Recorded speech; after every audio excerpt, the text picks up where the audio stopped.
associates gather on the stand. The trial's a circus, but I've got a plan. Not a grifter, still worse than Dan. Hopscotch squares, don't trip, don't fall. BK in a felony, I've heard it all. Shake it, magic 8 ball. Tell me the truth, will justice call? Me be the diva, she's running the show. With Capone and Meg, yeah, everybody knows. Rap or fact, well, nobody knows. What the corn echoes as the chaos grows. My credibility left in a vehicle. Hopscotch squares, don't trip, don't fall. BK in a felony, I've heard it all. Shake it, magic 8 ball. Tell me the truth, will justice call? What the corn echoes as the chaos grows. My credibility left in a vehicle.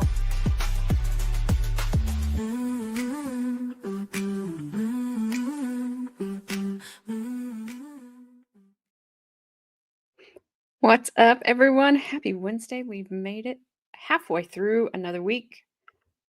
High five if you are still hanging in there. What choice do we have? Right? It's all you can do. So thank you all so much for joining me. I appreciate it. I'm all by myself and I don't quite know what to do. It's been a long time since it's been this way. Everybody has left me. Empty nester again. Dang it. Luca, how you doing? I hope you stayed awake.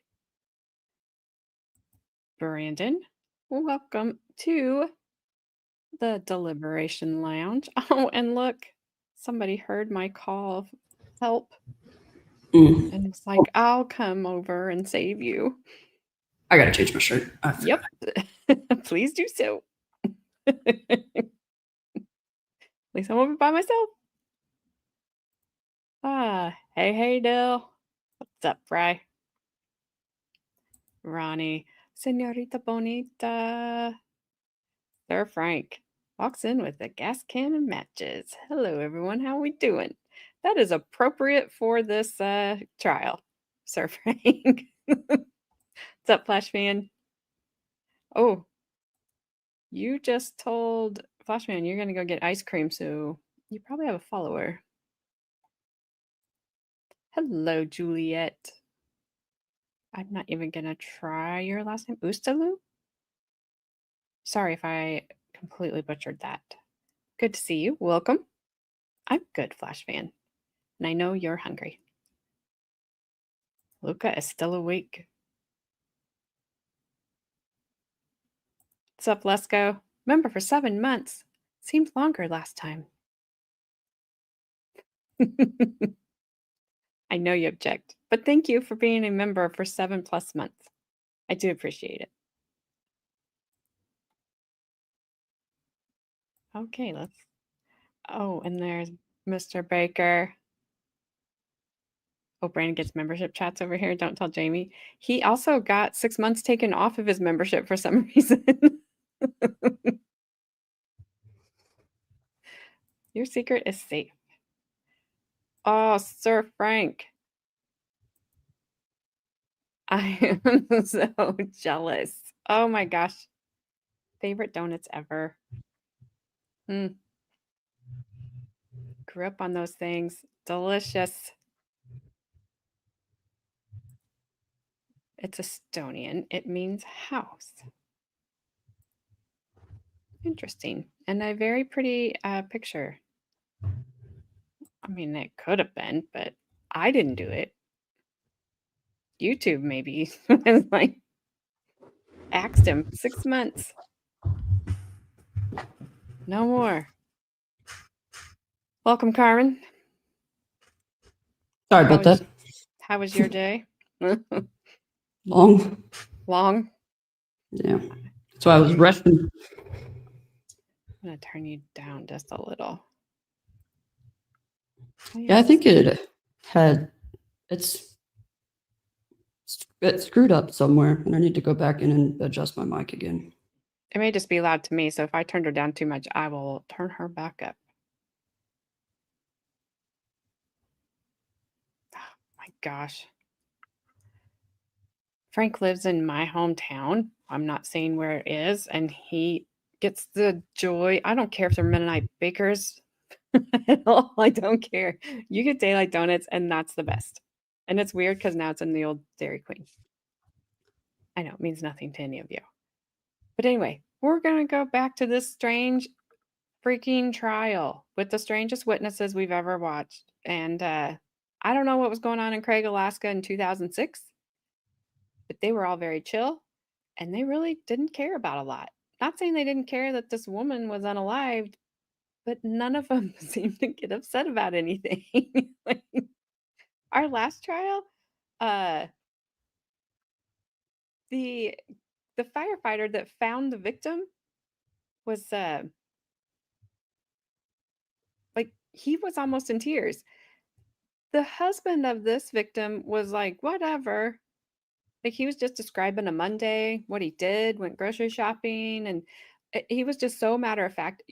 Some of you started suspecting him of being involved, but as Carmen says, rest easy. He was cleared. They looked into him first. He was cleared. What's up, Super T? Didn't expect to see Baker here. And he does. He has his own little wrench. Baker will fix you, Carmen. Oh, okay. Thank you. But anyway, the trial we were talking about is from 2006 in Craig, Alaska. Like I said, it involves a teen blogger of her blog was My Crappy Life. She was 15, I believe. Well, no, she was 16 at the time of the crime. She was using her blog to do what a normal teenage girl would do, and that is complain about her life. And she called her little small town that was on the Prince of Wales. Zach has me very self-conscious about how I say that. And she called it hell, which, most people would. I mean, especially a teenager. You're stuck in a town of 2,000. You literally have to take a float plane to get there. You can't just go away. I guess unless you went for a really long, cold swim. Anyway, so this 16-year-old girl, Rochelle, she starts accusing her mom of abusing her. Those allegations were never substantiated.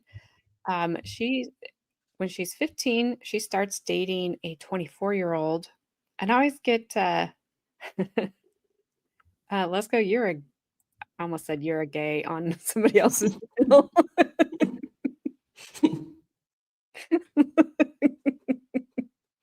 Let's go. You're a mod on somebody else's channel. Whoops, sorry, Brandon. I mean, technically you said it right. I didn't mean to say that. Anyway, she was 15 years old, and she started dating 24-year-old Brian Riddell. This is so gross. He says they were sexually active, but they never completed the job. Okay, she probably didn't. And he was gross for doing that with a 15-year-old. But when they broke up, he was like, hey, here's my BFF that I met at church camp. And he's also 24. His name's Jason. You guys should date. So now she is 16 and she's dating Jason. Jason and Brian believe all of her allegations of abuse about her mom and they want to save her. And Jason has it in his weird head that they are going to unalive her mother and that him and Rochelle are going to run off into the sunset and live happily ever after. I think Rochelle probably would have aged out of Jason's preferences. That's just my opinion because they were just gross. Sorry. So Brian and Jason come up with a plan to unalive her mother.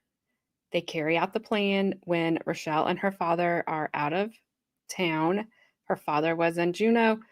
Rachelle was in Anchorage. They both returned on the same night and found that her mother was missing. And the odd thing was they weren't too concerned, despite finding a empty wine bottle, which her mom wasn't a drinker, and even when she did occasionally have something to drink, it wasn't that. Her dad finds the bed unmade, which is odd. He finds the tip of a latex glove, picks it up, looks at it, and sticks it into the on the bathroom counter. Finds some little frays of rope, picks those up, and just goes and lays them with the tip of the latex glove. And it's just like, that's just odd, just weird. And then they are told that Lori Waterman's, her body hasn't been found, her van has been found. Lori's was in the van, but after they unalived her, they set her on fire. They set the van on fire, and all that was left of Lori was a pile of ash in her skull. So, wasn't great. So, the two boys, I'm getting so distracted by chat right now. The two boys have, two men, they are not boys, have said, Rachelle, this was all Rachelle's idea. They were just carrying out her plan, and that is why she is on trial right now. If you do know what happens in this trial, please don't spoil it for us, because most of us are watching this for the first time. I don't know that we're going to make it through the whole entire thing without anything happening, but we're trying. And so far we are doing, we're doing okay. Brandon, thank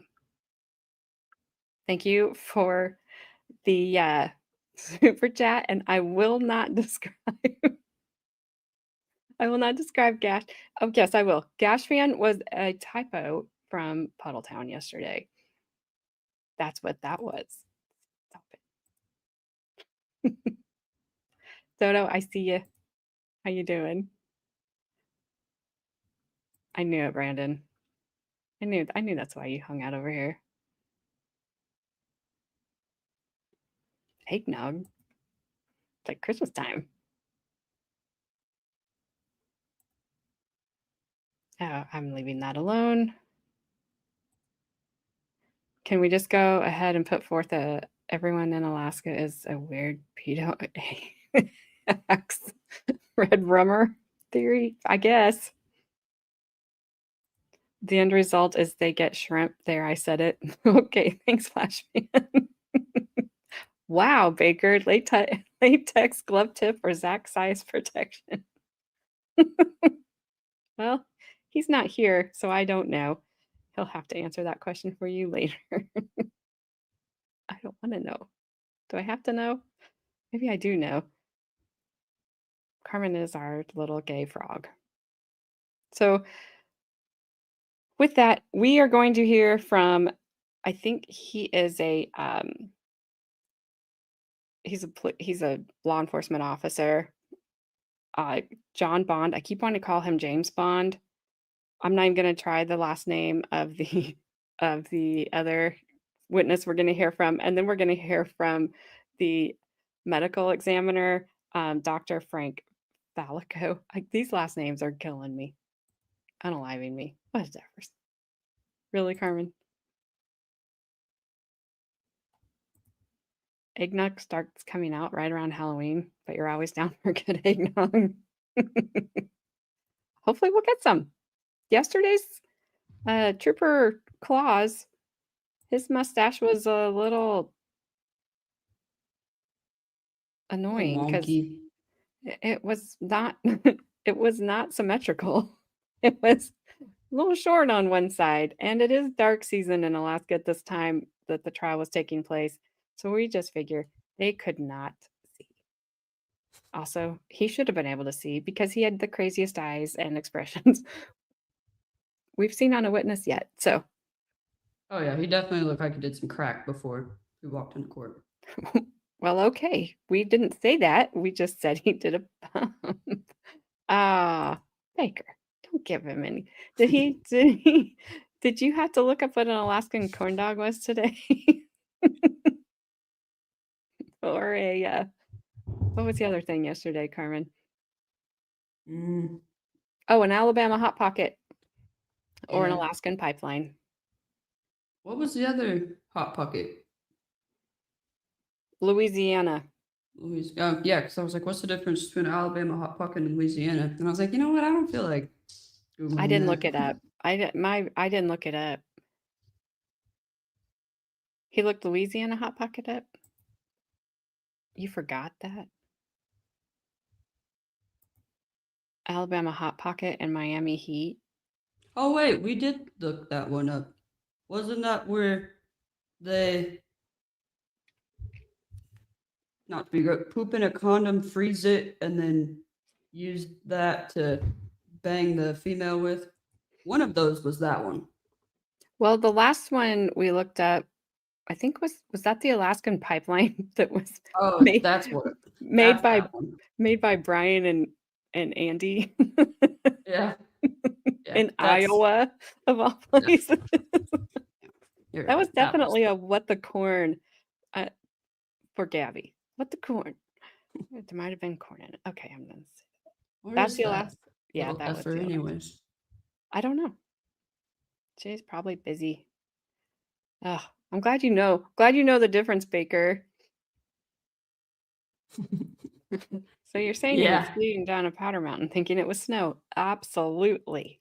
And inhaled and just Yeah. breathed in the whole time. This was like that fresh mountain air. So good.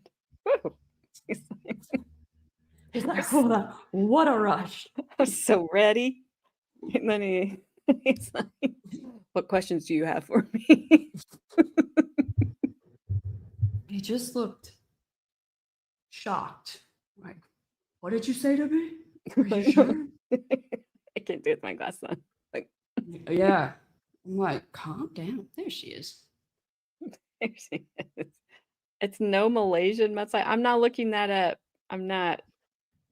My phone just like ends everything now with Urban Dictionary on the at the end of the sentence.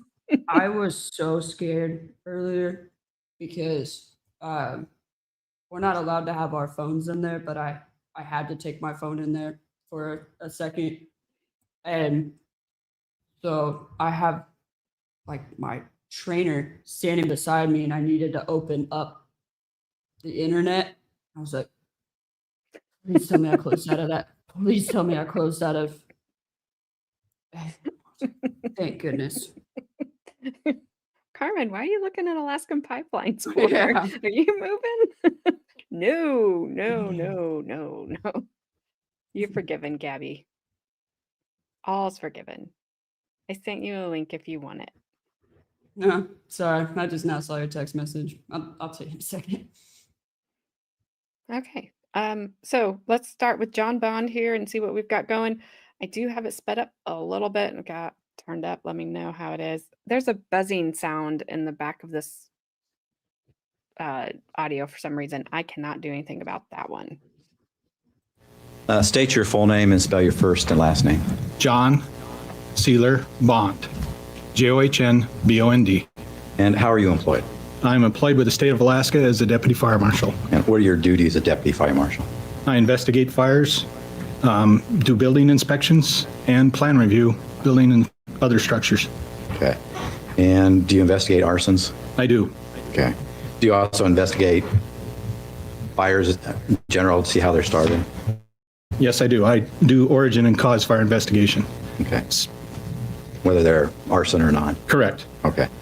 And how long have you been in this job? I've been in this job for 5 years. Okay. Have you been in the dealing with fires and fire detection stuff longer than that? In present, up to this previous job, I've had over 20 years of fire experience in several different volunteer fire departments, most of which my formal training in fires have been from Alaska. Okay. And what do you mean by as a fire? Was it all as a volunteer fireman or was No, part of it was volunteer fireman. I was a state certified training instructor as well as a fire investigator for the state of Alaska. Okay. And were you a regular firefighter rather than just being volunteer?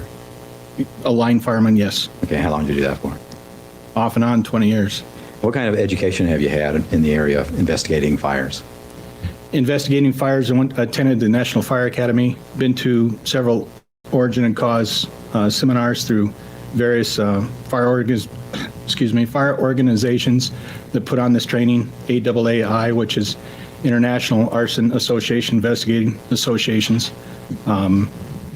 Through the state of Alaska, the program that they put on and sponsor, as well as through the State Trooper Academy is background also. Okay. Now, how many fires have you investigated over your, I guess? Up to date, I've been the lead investigator on approximately 55 fires to determine origin cause. Not all the fires have been arson fires. Some have been naturally caused, and some have been accidental fires. Okay. Have you ever testified before in the court as an expert in the area of fire? I have. About how many times do you think? Once. Once. Okay. So this will be your second time. Correct. Okay. Now, did you come to Prince of Wales Island to investigate a burnt van? I did. And how did you get involved in that? I mean, how were you assigned to it? I was part of a team that went down to investigate an automobile fire that occurred on the island. I was called by my supervisor, who put me in touch with Randy McFerrin. We flew down the day of the fire and held up in Ketchikan, Juneau, and then got on the plane to Ketchikan, and then on over to the island on the 15th. Okay. Now, when you flew from Ketchikan to Prince of Wales Island, did you just land straight over? When you got over the island, you just land straight there, or did you do something? On the way over to the island, we talked to the pilot and asked the pilot if he would do a flyby or try to locate the scene from the air, which we took some aerial photos prior to getting to the scene. Okay. And then where did you land at? Do you remember? We landed in Kuloak, I believe. You sure it wasn't Thorn Bay? I'm sorry, Thorn Bay. Okay. And what did you do when you got to Thorn Bay? How did you get to the scene? We met the VPSO located there. I believe her name is VPSO Douglas, who drove us out to the scene, where we met up with Trooper Claus, who escorted us up to the final leg of the scene. Okay. And again, it was the three investigators did this? Correct. Myself, Randy McFerrin, and a gentleman from the crime lab. Dale Bivens. Correct. Now, what was the weather like when you got there? Flying into the scene, it was scattered clouds, overcast. We could see the scene from the air quite well. When we got closer to the scene in vehicles, it began to rain. It was off and on. It was probably 38 degrees approximately, with intermittent showers, mild winds at the time. All right. So what did you do when you got to the scene then?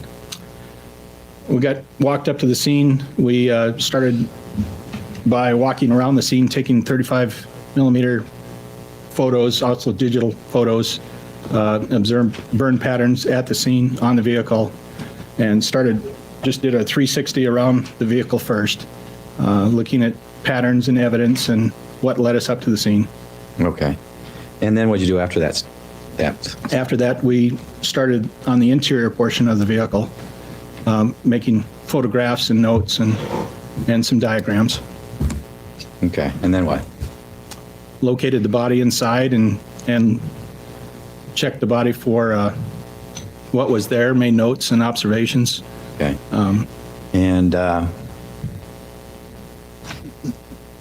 Well, I'll go into a little bit later when I show the photographs. But then what did you do after that?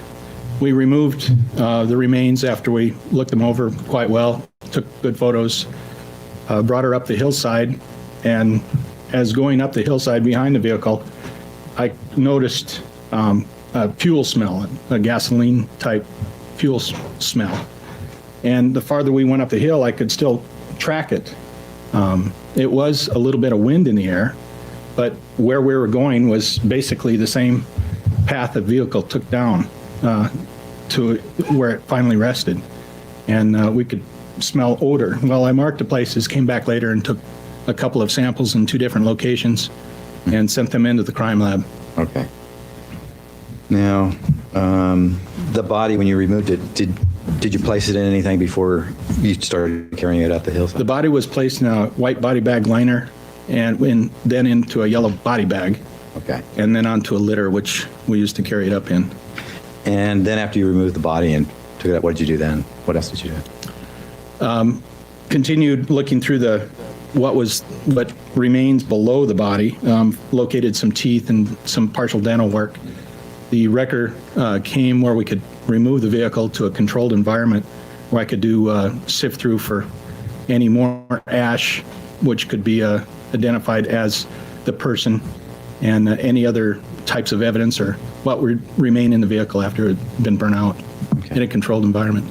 And so was the van removed? The van was removed. We photographed underneath the van as it was being lifted out, and it was placed on a tow truck flatbed type trailer and then taken into the DOT garage. When the tow truck was pulling the van up, did it cause any changes in the van? Well, it did. The vehicle was so hot that part of the engine and transmission fell out of the vehicle as it was being lifted up. And that was partially due to the motor mounts being burnt away on the vehicle. Okay. And so after the van was removed, did you do anything else at the scene, or? We photographed where the van had sat in the charred area where it had sat, partially from the burned away plastic fuel tank. Okay.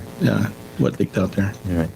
When you were there, did you look around the whole area to see if you could find anything else in the area? Prior to the van being removed, I decided I needed to get a break from inside the van, so I walked down about 30 feet down a log to the north of the van and located a vanilla Coke bottle and a white cigarette.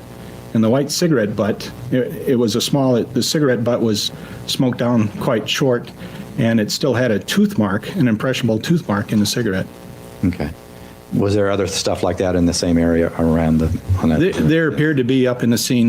Most of my evidence and collection was the vehicle itself and the fire itself, and just I happened to walk down this log and see this. All right. And do you know, was a lot of that stuff, all that picked up just in case it might have some significance? Well, I notified Trooper McFerrin that I believe we have evidence down here because there was litter like that up on the road, as well as other items, but they appear to be quite washed out by rain and been there by age. You can tell by just looking at something that's been there, sat there a while, where this had looked quite fresh. And with it, you could see a tooth mark into the cigarette. It didn't seem like it would be that long, even with the conditions we had. Okay. It seemed fresh. All right. But a lot of stuff was seized from the area then? Yes. Yeah, okay. Now, after the van was removed, you said, where was it taken to? It was taken to the DOT garage, I believe in Cloac. Okay. And did you examine it? I did. And when did you do that? The following day, about 8 o'clock in the morning, 8:45 or so, went to the garage, got let in, and then did a real thorough sifting of what remained in the van, the ash and other debris. And I'm going to show you some photographs now. I'm going to ask you to identify them. Hopefully I'm not in order. Can I see those? Sure. Ask you to look at these once. All right. First photograph on the back of it. You can look on the back. Excuse me.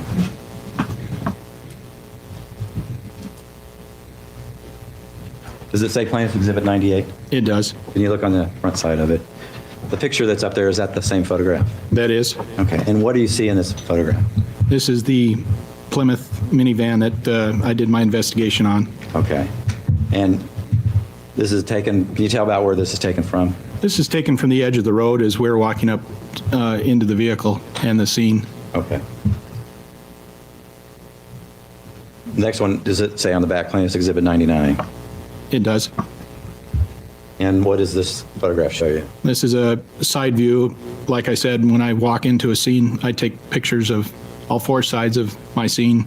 This is the driver's side of the vehicle, and it's tipping to the westward. The nose of the vehicle, or the front of the vehicle, is leaning westward. Do you know what the angle is approximately that it's pointed down? Approximately 40 degrees. And anything about did you find any paint left on the van?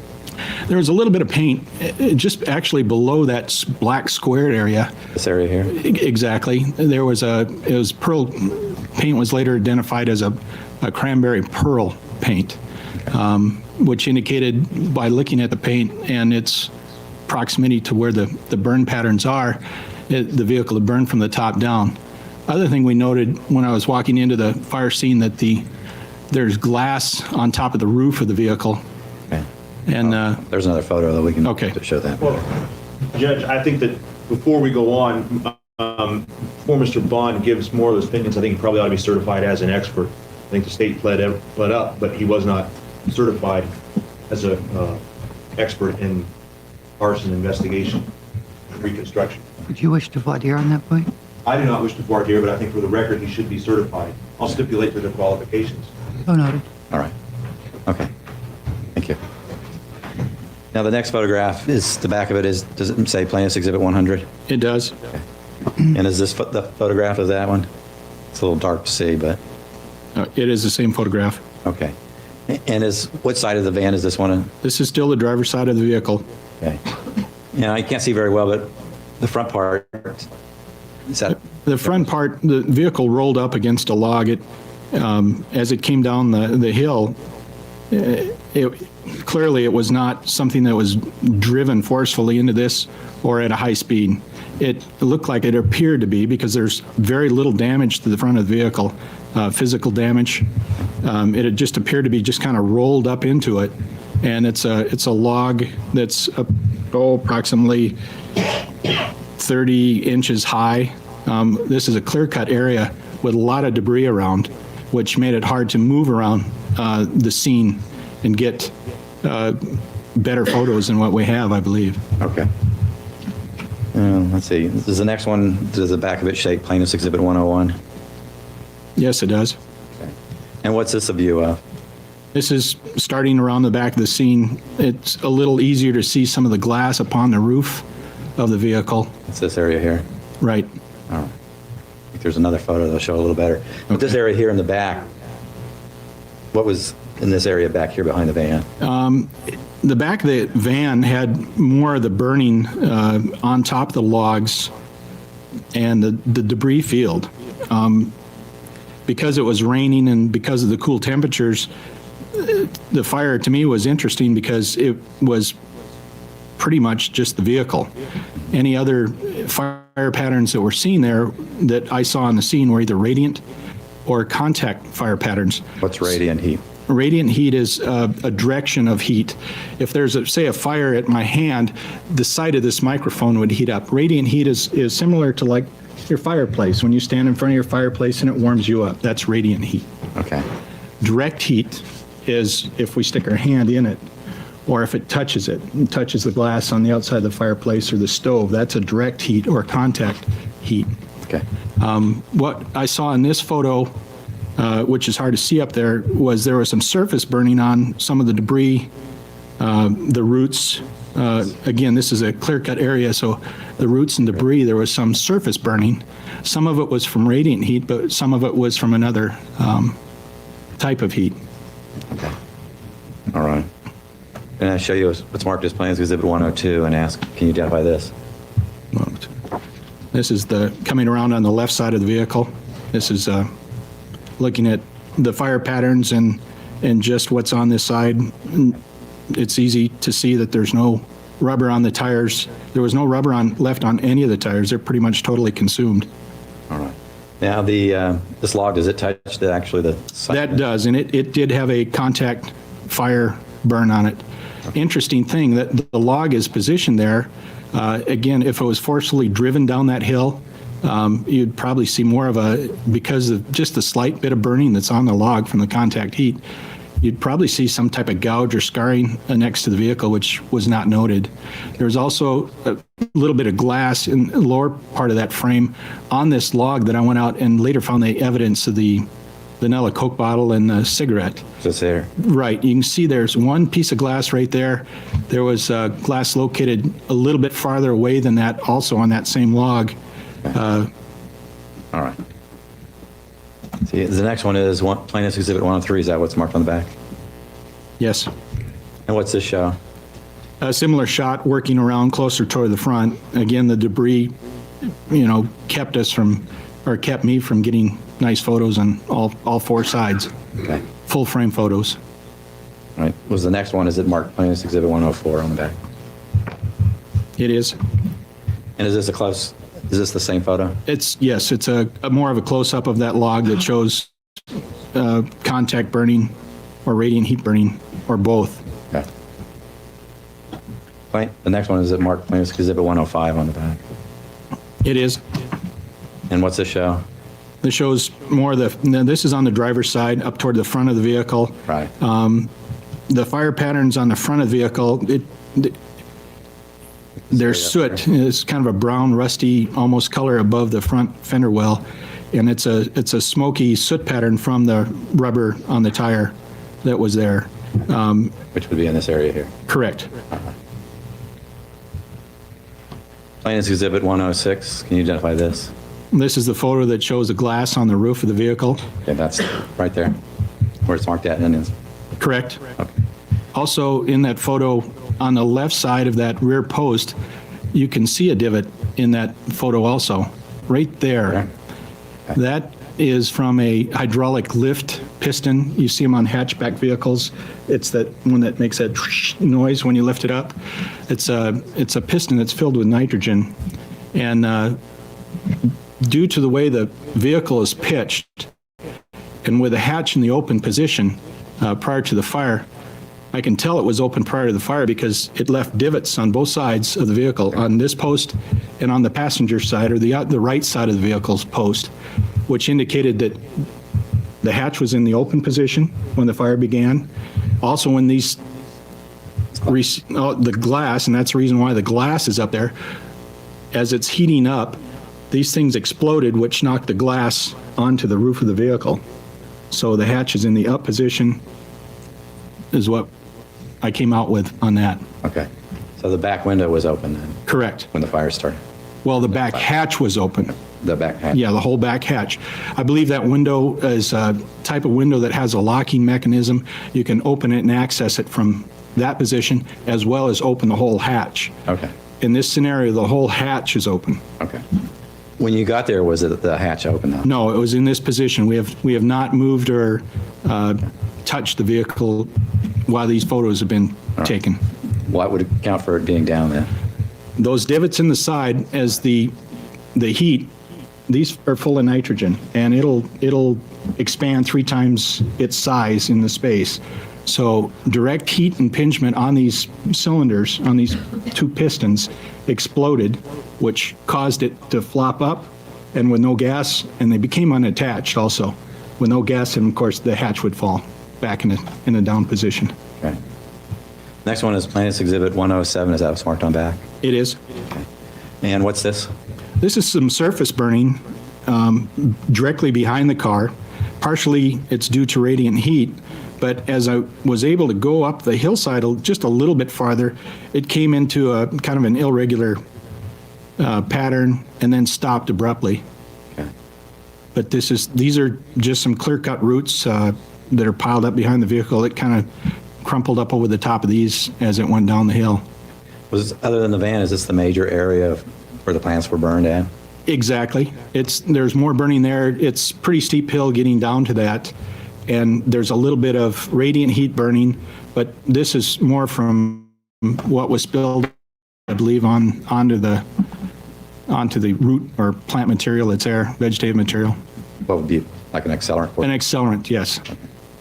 Next one is Plaintiff's Exhibit 108. Can you identify this? This is another angle of that photo.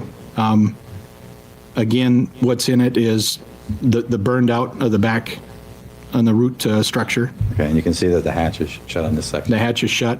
It's not locked. It's open, but all the mechanism, all that's been burned away. Plaintiff's Exhibit 109. Can you identify this? It is. It's a right front wheel, This here? correct? There's no rubber left. There's just a few steel belts that remain from the I think we can see it. from the tire. A few of them here, around here. Plaintiff's Exhibit 110. It's on the side, but can you identify what this is? This is some small shrubbery up the hillside. You can make out the bumper in the lower left of that photo. That's the rear bumper of the vehicle. And this picture was taken on the edge of the road looking downward. And this is where the shrubbery there made contact with the vehicle as it scraped over the top of it. Yeah, it's scraped off. Is that what these are, scrape marks? Right, scrape marks from the bark. Okay. Plaintiff's Exhibit 111. Can you identify this? That's the direct path we came back out, where it's taken from on the right side of the vehicle looking up the hill, or the passenger side in the rear of the vehicle. This is the path the vehicle took down. It drove over the top of that evergreen, and there's a little bit of soot also found on the evergreen. Okay. Now, so the tires pass on this side here and then on this side too? That is correct. Okay. And was this the one we just saw where the scrapings have been on? Was No, I believe the scrapings are off to just behind that, Okay. a little farther up. If you can see it sticking out. To you, that's it right there. All right. Now the gas trail, that you could detect, was it in this? When we carried her back up the hill in the litter, looking at this bank is about eyeball, it's about 5 feet high where the roots are and such. So we had to lift her up to there and stop and get new footing. In this area And- here? Right. And right there, right in that area is where I noticed more on the right side. This area? Right, above that rock a little ways, about in there, is where I noticed a strong odor of gas or fuel, an accelerant. Okay. It was later identified as gas. Okay. But I noticed the odor there, and then as we went up farther, just past that shrub, This area? getting up to the edge of the road, I also noticed it up there again, and that's where I took these two different samples. Okay. Now Plaintiff's Exhibit 112. Can you identify this? That is looking down above the vehicle into the driver's compartment. This picture was taken on the passenger side or the right side of the vehicle. This is the window glass, This area here? exactly, Okay. that is melted out. This glass, the way it's melted, if it was an engine compartment fire, the glass would be not orientated in this fashion. The way this glass was taken out was heat and fire impingement from the top down, which allowed the glass to fold into the compartment, versus an engine fire would burn a hole through the glass on the bottom side and take it out in a kind of an upside down horseshoe fashion.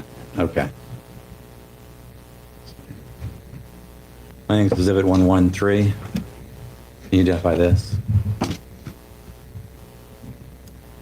This is looking inside the vehicle on the from the driver's from the driver's side. Okay. What you see in there in the top part of the picture is folded melted glass into the engine compartment.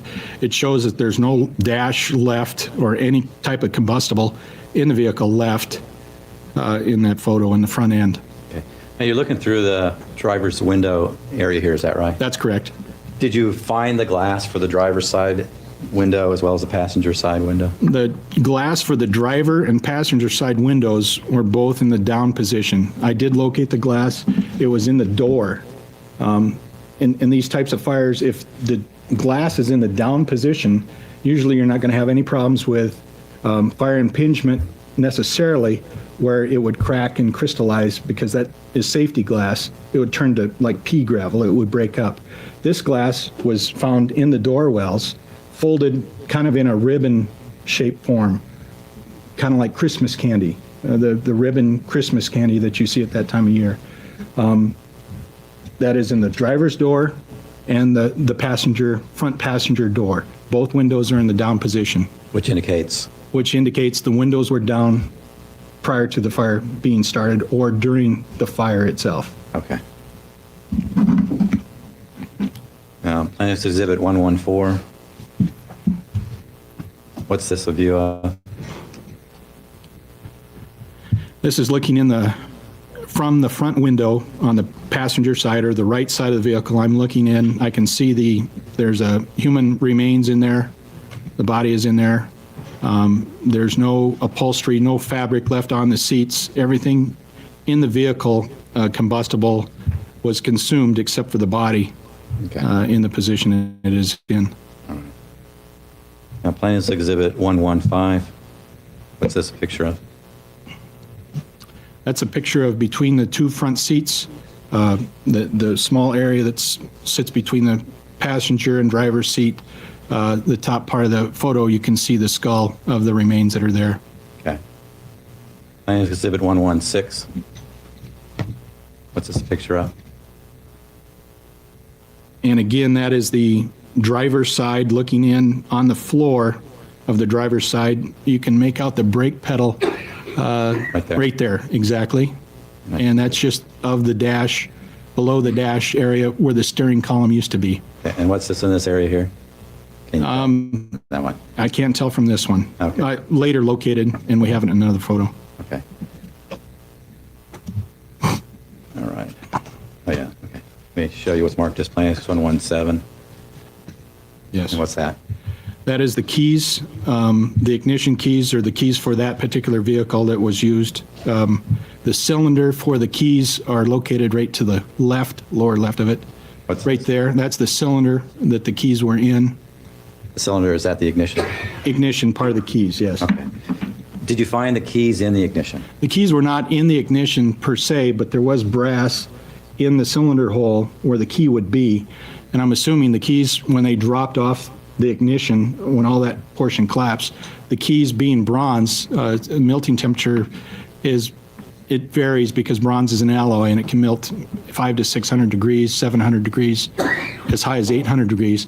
Anyway, these keys broke off or fell off, melted off, but you could still see brass in the cylinder of the ignition, Okay, which indicated to you? that the keys were in the ignition during the fire. Okay. Plaintiff's Exhibit 118. What's this? That is a heating and cooling radiator for the climate control for the interior of the vehicle. Basically, that's your heater, defroster, air conditioning radiator for the interior of the vehicle. Plaintiff's Exhibit 119. That's a view looking from the on the driver's side or the left side of the vehicle, looking in through the passenger's window of that side, the left passenger's window. That's a view of the remains, and the skull is evident, and the remains trail back behind it and down from it toward the sliding door that's open at that end. Okay. Plaintiff's Exhibit 120. What's a close-up of this? This is a close-up of the back side of the skull. It is very brittle. There's unusual opening patterns in the skull from the heat, from excess heat, probably from an accelerant. Okay. The Plaintiff's Exhibit 121. What is this picture of? That is the middle passenger seat. It's a shorter seat. It's designed for two people. Okay. And the remains are just directly in front of that. There's a back passenger seat there. There is a back passenger seat also. Okay. It shows that virtually everything was consumed except for the metal. Correct. Plaintiff's Exhibit 122. What's this a picture of? That's looking from the back of the vehicle through the rear hatch, looking up front. Okay. Those are kind of is almost a false image. And those are actually steel pieces, the back of the headrest in the seats. Okay. These here. Those are steel, yes, Okay. or metal. Now, we've talked about the side windows here and the back window and then the front window. What about these side windows here? Okay, that particular side that you're showing, the glass, you can still see portions of the glass in the window. Down here? Yeah, and heat, when it started heating irregularly, it cracks like pea gravel. And as it's starting to crack, this is the side I also found glass quite a ways from the side of the vehicle, which I attributed the passenger side airbag popping all about this same time, blowing any of the glass that's still hanging in the vehicle out on this log. I've found it interesting that it actually projected out that far away from the vehicle, but that's one of the things that could cause that type of violent reaction. Okay. Did you check the gas tank on this van? The gas tank was consumed by the fire. Did a little research on the vehicle. It's a plastic gas tank, 20 gallons, approximated size of the fuel tank. It was totally gone underneath the vehicle.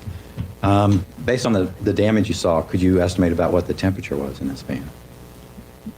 On these photos and with the remains there, temperatures would be anywhere up high 1800, maybe a little bit more. Looking at the remains, I would say it would reach that type of temperature easily, but due to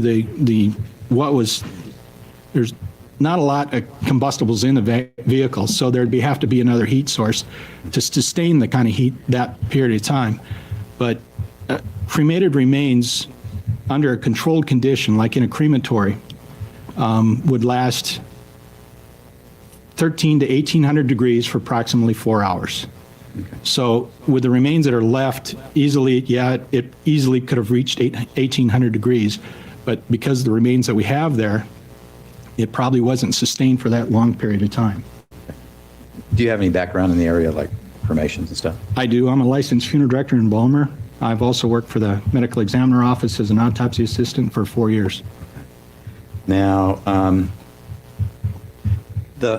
when you looked at the van and stuff, did you get could you determine where the fire started and how it started? I determined the fire started on the inside of the vehicle. And how I did that was the burn patterns, observing and attributing the burn patterns to the way the vehicle burned from the top down, not seeing paint on the lower portion of the vehicle, not seeing paint up higher, seeing that the vehicle, the way the window was taken out was impingement from up high versus coming from the engine compartment, eating a different pattern into the hood. Also, the hood had patterns that were emanating away from the vehicle or out from the hood. Looking at the engine, there's more contact burning on the cabin side of the vehicle versus the front side or below the carburetor. Oh. So my determination, the fire began inside the vehicle. And do you make a determination about why it was so hot? Why it burned like this? Partially because there was an accelerant used, I believe. Okay, and what's an accelerant? An accelerant can be in liquid form. Accelerant is used because you can't say gasoline because not every time you know it's gasoline. Could be diesel fuel, could be a paint thinner, acetone. Anything that burns in a liquid form could be considered an accelerant, as well as anything in a solid form could be considered as an element to an accelerant. Accelerants burn rapidly and give off a high heat of BTU or a high heat of heat release. Okay, and gasoline is obviously an accelerant. Accelerant. All right. Plaintiff's Exhibit 140. Can you identify this? That is number 14. That's one of the soil samples. It's up here on the top there? Correct. Okay. That's a soil sample, soil and rocks I took of where I observed this trailer fire, where the accelerant or gasoline was spilt on the trail as we're going up to the road. And Plaintiff's Exhibit 141. That's vegetative material. That's number 16. Can't see it very well, I think. Can't see it very well. It's a bad angle. Okay. Similar sample. It was taken because of a strong odor of gasoline. Plaintiff's Exhibit 144. Is this taken at the scene or is this taken somewhere else? Well, this is taken at the scene. This is about 30 feet to the north of the vehicle. No, I think. Are you looking at 144? I'm sorry. Okay. I was looking at 143. 144? 144, yes. Okay, where was this taken? This is in the DOT garage where we removed the vehicle to. Gave me a controlled environment because of the rain. We didn't want things to wash out. It was a little bit warmer to work in. Also, I could spend a lot more time in the vehicle. And this is where I sifted through all the ash, all the debris that was left in the vehicle. Okay. And it shows the fire damage on the outside? Fire damage is on the outside. You can even see fire patterns in kind of a wave-shaped form coming down the vehicle. There's also a vertical pattern that's on an angle, and that's actually from the rain as it streaked down. It left little lines, but that pattern there indicates to me the fire burned from the top downward. which indicates, Again, it didn't start underneath the vehicle. It started probably inside the vehicle. I can't see anything on the outside of the vehicle that would give me that kind of a, all right. Plaintiff's Exhibit 145. It's close up with the, that's a close-up of the back of the vehicle in the DOT garage. okay. Plaintiff's Exhibit 146. What's this show? This is back out at the fire scene on the mountainside. We had white gloves. This was a photo indicating the explosion that took place in that one of those piston arms or swing arms Right. of the back of the vehicle. You can see it's quite opened up in that area. Blown open. Correct. Plaintiff's Exhibit 147. Mr. This- West, I'm sorry to interrupt, sir. Certainly. But I'm wondering, is there some good time to break or?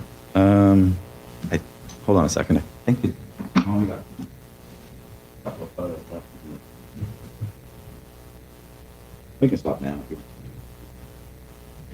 Ladies and gentlemen, I see some nods. Remember the admonition, keep an open mind, don't discuss the case even with one another, have no contact with the parties, and we'll reconvene in 10 minutes. Sir, you can take a break as well, watch those two steps. Thank you. Investigator Bean, if you could retake the witness stand, sir, and I remind you that you remain under oath. Let's see, I was asking you about this. I think you've talked some about it, but this part and this part. Again, that's the rear cylinder, and on this one, particular one is on the right side of the vehicle or passenger side of the vehicle. You can see the explosion when it released. It actually left a divot into that D post or rear post of the vehicle. That's not normally there. That's correct. Okay. What's this? That's the attachment. The end of the cylinder has a bolt and a receiver that the bolt is still remaining into it. Okay. Plaintiff's Exhibit 148. And is that the same thing? That is the same photo, Different? close up. Okay, the divot there. Okay. 149, what's this view of? That's again on the passenger side, looking across the front dash of the vehicle. Again, I'm in a controlled environment. I took this photo to show how much has changed between the glass at the scene and when we got back to in a controlled environment. Okay. If anything was missing that might have been there that we missed, or this is just a general photo. Again, when I walked up to the vehicle in the controlled environment, I took photos from all four sides of the vehicle, just in case that anything has changed, we have it documented. Does this show the angle of the glass? You can see the sloping of the front post on the vehicle is called the A post. You can see the front post. The dash of the vehicle, this particular shot is metal. Above it is a foam product or styrene product with a vinyl covering. And it's a long sloping dash. And that's just a general photo of what glass remained after we brought it in. Okay. So when the fire got hot enough, this glass just like folded down? Okay, again, the fire came from above or up high and worked its way forward versus into the dash, would burning a hole in through the firewall of the vehicle. There would be severe patterns on the top of the dash, kind of in a V shape pointing up toward the vehicle. And it just folded, the glass folded down from the top, laid it into the compartment, the pieces that fell in the compartment, the rest of it laid up on top of the dash there. You said the heat, it was the heat from the top down? Correct. If gas was poured on the floor with it, you'd still get the same heat from the top? Well, again, this comes from heat rises, fire rises, heat impinges on anything up high. Even if gas is burned down low in a small compartment like that, you'd have all the heat of the flames would be up higher. And the hottest part of the fire is in the top part. Even though there's gas on the floor of the vehicle, it can remain cooler than the higher heat. Okay. Plaintiff's Exhibit 150. What's this show? This is on the driver's side. This is a piece of glass. It was later identified as after I cleaned it up a little bit, a piece of glass melted It was it looked like an alcoholic type beverage vessel or bottle, have you, and more like a wine bottle. It had a real dark brown or a green cast to it, but because the content that was in it and the heat of the fire, the glass could have changed a little bit in color. Okay. Now, Plaintiff's Exhibit 151, what's this? This is located just inside the sliding door. If I open the sliding door, looking straight down, this is a piece of nylon pantyhose or panties that were stuck to the floor of the vehicle. This is because the body is so full of water, there is a protected area from time to time. This protected area here was identified as nylon type material. That was where her right hip bone would have been laying, right in that area. Okay. Plaintiff's Exhibit 152, what's this photo of? That is that item in an evidence box. The one we just saw before. Correct. Okay. The pantyhose type material. And 153, what is this? These are the items I collected from the driver's side up in front of the floor. There's part of the cylinder of where the keys were. Glass, there's a glass bottle. Is that this thing Yes, right there? a couple other pieces of metal. I couldn't identify the metal. They were just there. I collected them along with that. Okay. Plaintiff's Exhibit 154. These were, well, this is partially burned bones, more metacarpal bones, bones of the wrist or end of the feet, along with glasses that were located in the front. As we removed the vehicle up the hillside, it tended to bounce a little bit. So any debris all landed up under where you would put your feet in the vehicle, up under the dash area of the vehicle. So I sifted through to make sure that we had everything that we could account for of the body. Maybe teeth might be there for later identification, bones, any of this type of material. And I included this to the medical examiner's office as part of the remains of her, Okay. so they could be properly disposed of. There's a pair of glasses of some kind. Glasses there. There's also some fibers in the photo. All right. I think that's it. Thank goodness. My gosh. Yeah, I'm like, I got to catch up on these super chats. Let's see. before you say that, I'm just going to say if this isn't anything that you guys are talking about now, I'm just going to say it as an overall. We're good with joking around and stuff, but make sure you guys don't make rude comments to each other because I'll time your ass out. Okay, then. I don't Also- ever get on to you guys, but watch it. It's one thing to drive through. Did I? Oh, I didn't read this one. It's one thing to drive through Gary, Indiana, but to give a woman the gift of Gary, Indiana is another thing. I don't ever stop in Gary, Indiana because it's not safe. You just hit the gas and keep going. And I don't want to know what Gary, Indiana is in another way. And you ran out of words here. You ran out of characters. So I don't know what you were. I don't know what you were doing. And then, what about love, Brandon? What about it?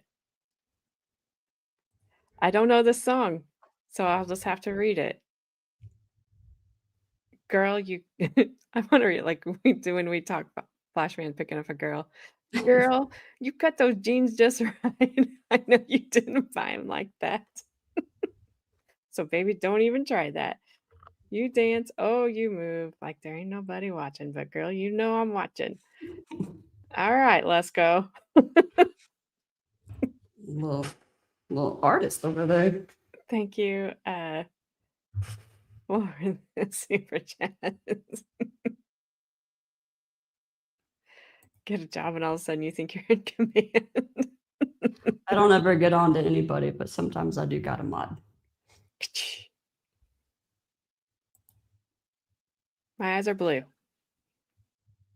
I Also, can't- Puddletown, no, it was way It was a earlier. while ago. Gary, Indiana is a song. Oh, but there is a thing in Oh, Gary, right Indiana. there it is. I don't know it. Oh, I'm not Urban Dictionary in Gary, Indiana.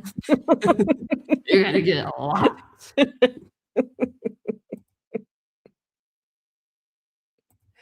All right. Well, we're about done with this, which proves nothing.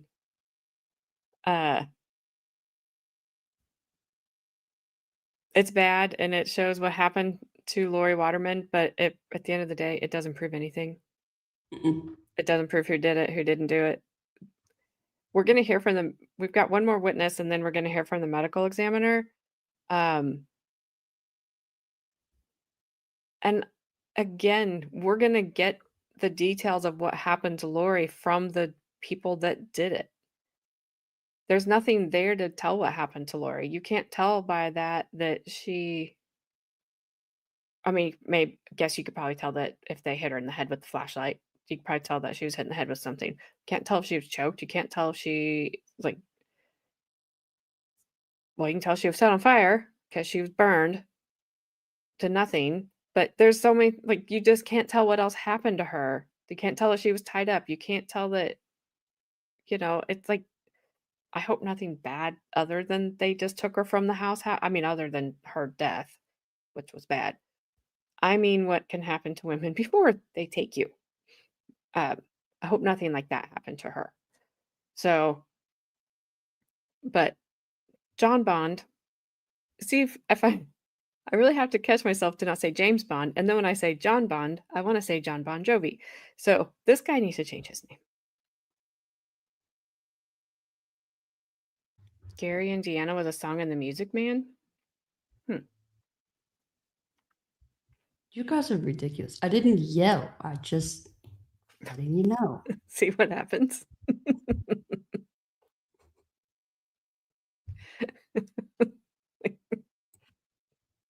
Just a general statement. Wow. Okay. Well, John I could Bond be is like- James' brother. Yes. Twins. Be like, Frank, get out from underneath that table. Right now. Get over here. I've heard Carmen yell. Trust me. Wasn't even close. Wasn't even close. All right, let's finish this, guys. I don't know that the defense will have anything to ask really on this because we've got one more witness. There's only like 10 minutes left of this video here. So also Brandon, my Brandon, Mr. Brandon. I don't know why that comment, because he said another one, but it's not popping up on the screen, but it pops up on my phone. He said, don't worry, there's a lot of bark and no bite up there. I'll time you out first. Oh, I Just don't see that. kidding. Yeah, I don't see that at It's all. weird, but it's on my phone.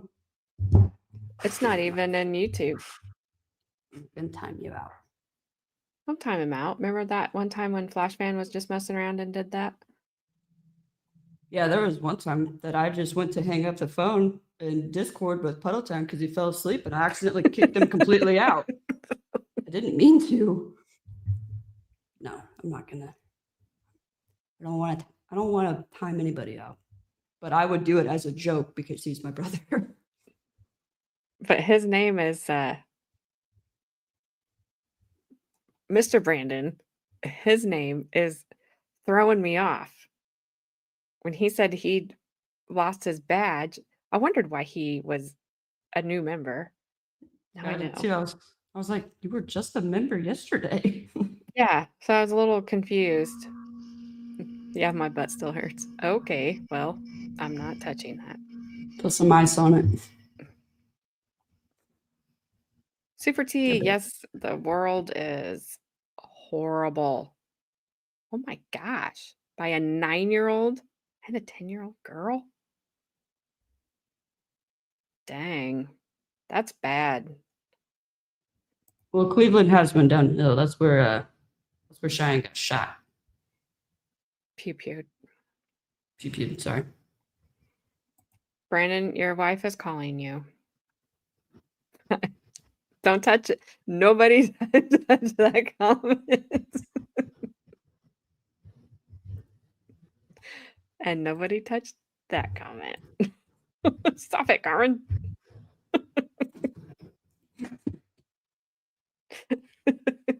Oh my gosh, you two are gross. You nasties. You nasties. All right, I'm hitting play because I don't know what's happening right here. I don't want to know.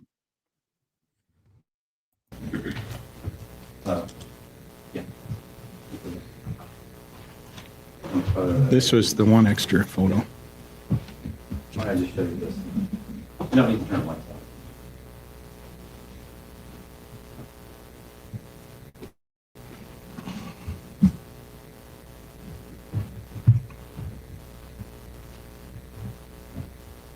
Got this one at 143. You identify that. That is the Coke bottle that I found at the end of the log, the log that had the glass on it that was blown out, the pea gravel log. This was down near the end of that log, and later became evidence. At this time, I move to admit plaintiff's exhibits 98, 99, 100, 101, 102, 103, 104, 105, 106, 107, 108, 109, 110, 111, 112, 113, 114, 115, 116, 117, 118, 119, 120, 121, 122,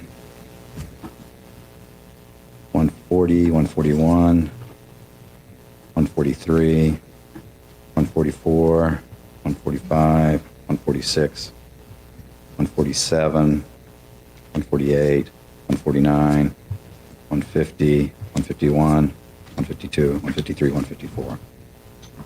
No objection. They're admitted.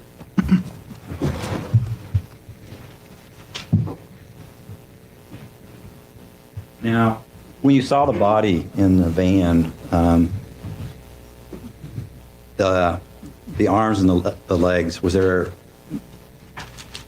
those parts of the body all still there? No, there weren't. The portions that were there were the main thorax itself, the pelvic girdle, the large bones in the leg, meaning the femurs, above the knee. Below the knee, I didn't locate any bones of any large size. They were mostly broke down ash-wise. The feet were not intact. They were all broken up, some of which I found later when we took it back to the garage to look at a lot closer and be able to sift through the remains of the vehicle to find more bones. Hand bones were not present. I did not locate any of those, but until later on. The long bones in the arm, the humerus and the ulnar, the radial and the ulna bone up here, these two were not present. Just the bone above the elbow. The dense bones, the large bones were still present, as well as the skull. Okay. And when you were placing the body in the body bag, how brittle were the bones? They were very brittle, partially due to the high temperature that they received, the heat, as well as the rapid cooling off from the temperature, the rain, and later on, we were there, I believe it kind of snow rained a little bit. When you have a large discrepancy in temperature, things get brittle. Okay. Now, let me show you two exhibits here, finance exhibits 1 and 2. Can you identify these? These are both the new unused containers that I used to sample the materials. My identification marks are on the front. This is item 14, which is the soil and rock sample. This item is the green material, vegetative material that was inside the grass. And These items you sent up to the crime lab. they went to the crime lab. All right. Now, did you have an opinion about the origin of this fire? I believe the origin of the fire was in the vehicle. the cause of the fire was intentionally set. I don't have any other questions for Mr. Bond. Any cross-examination? No, Your Honor. Thank you very much, sir. Thank you. And you are excused. May Investigator Bond be excused? Yes, ma'am. Yes, Your Honor. Thank you very much. Thank you. Thank you. State your full name and spell your first name and your last name. Chris W. Beheim, first name C-H-R-I-S, last name B-E-H-E-I-M. And how are you employed? I'm the forensic lab supervisor for the State Crime Laboratory in Anchorage. You're in charge of the crime lab? Yes, I am. And how long have you worked at the crime lab? I've been at the crime lab since January of 1978. And what's the positions you've had there over the years? I started out at the crime lab. I was actually the first criminalist hired by the state of Alaska, and initially set up, purchased the first pieces of equipment there at the lab. I acted in the capacity as a supervisor and became forensic lab supervisor in 2002. Okay. And what's your educational background? I have a degree in chemistry from Capital University. I graduated there in 1971. And have you had training in analyzing fire debris? Yes, I have. What kind of training have you had? I've had, first of all, college coursework in analytical chemistry, instrumental methods of analysis. I've taken specialized training classes at the ATF laboratory in Rockville, Maryland, and the FBI, plus various scientific seminars covering the area of flammable, ignitable liquid residues. Have you had training in analyzing substances for trace evidences like gasoline? Yes, I have. What kind of training have you had? Well, that's What'd you do? basically the specialized training that I described at the from ATF, FBI, plus my normal college coursework dealt with similar analysis. And how often have you done elemental analysis of substances? Well, every day. when we're analyzing for ignitable liquid, it's not really elemental analysis. It's looking for the presence of ignitable liquid residue, and I've been doing that since the 70s. Okay. And have you testified as an expert in this area before? Yes, I have. How many times do you would estimate? Oh, probably half a dozen, 8, 10 times. Okay. I'd have asked the court to recognize Mr. Beheim as an expert in this particular area, analysis of substances to determine if they're gasoline or accelerants and stuff like that. Did you wish to what, dear? So noted. I'm going to show you what's marked as plaintiff's exhibits 1 and 2, and ask if you've analyzed the items that are located inside these. I'm sorry, those were exhibits 1 and 2? Yes, I have. These are 2 items that were submitted to the laboratory, and I've put my initials and dated and the crime laboratory number on each item. And what were inside the items? Do you remember? One item is marked vegetable matter, and the other is just like soil and rocks. Okay. And you opened them up, and that's what was in those. Yes. And what were you checking for? Did you check them for? I was asked to look for the presence of ignitable liquid residues. Okay. And did you check more of those? Yes, I did. And how did you do that? I used a technique which is pretty standard in crime labs around the world, using a technique called passive headspace analysis, where we suspend a small amount of a little strip of activated charcoal above inside the can. And then after a period of time, we elute that with the solvent and then use an instrumental method of analysis called gas chromatography mass spectroscopy, GCMS. Okay. Is that generally the scientific method for determining these types? Yes, it is. Okay. And what was your conclusion? What did you find? I found traces of evaporated gasoline in both items. Both items. All right. Thank you. I don't have any other questions. Cross-examination? No, Your Honor. Okay, Mr. Beheim, be excused. Yes, ma'am. He said, no, Your Honor. But closed caption said, do it, Your Honor. Do it, Your Honor. Do it. Do it. Closed captions is like, I do what I want over here. I'm going to say, I'm saying it now. I'm in charge. Aw, look at his little smile. Like, I did a good job. I'm a good boy. My mom's gonna be so proud of me when I get home today. I was told to smile because the last or 2 witnesses ago, like, Weird. it was scaring the jury. He was scaring everyone. He was one of the he didn't get the law enforcement turn, to answer the question training because they were like, no, not this one. Don't do that Just one. have him look at the attorneys. Yeah. The jury's gonna run away if he looks at them. I was just waiting for him to randomly be like, "Do you see that speck on the wall back there?" Everybody's gonna be like, "What?" That's right. He does look a little bit like Rick Moranis. I started watching something about her, Flash fan, and then I wasn't able to finish it.